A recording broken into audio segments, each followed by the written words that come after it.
అందరికీ నమస్కారం అండి.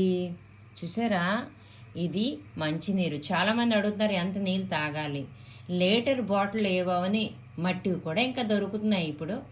అయితే ఈ లీటర్ పావు నీళ్ళు తాగాలండి. అంటే కొంతమంది మళ్ళీ నాకు అడుగుతున్నారు ఎంత వాటర్ తాగాలని, అందుకే నేను చెప్పాను. ఈ వాటర్ అంటే దీని ఫార్ములా అవుతుంది H2O. H2O అనేది ఏంటంటే ఫార్ములా ఏదైతే మన నీరు అవుతుంది ట్రాన్స్పరెంట్గా కనిపిస్తుంది, ఆర్డర్లో ఉండదు. మరి దీనికి ఎటువంటి రంగు కూడా ఉండదు. ఇది రంగు రుచి ఏమీ ఉండదన్నమాట. 2 హైడ్రోజన్ అణువులు, 1 ఆక్సిజన్ అణువు కలిస్తే మన ఈ మంచినీరు అంది తయారవుతుందండి.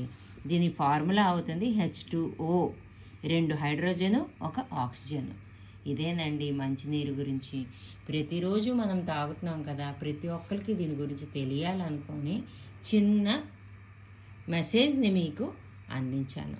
ఏమైనా తప్పులు చేసి ఉంటే మన్నించండి. నా ఛానల్ని చూడండి, సబ్స్క్రైబ్ చేయండి, మరియు లైక్ కూడా చేయండి.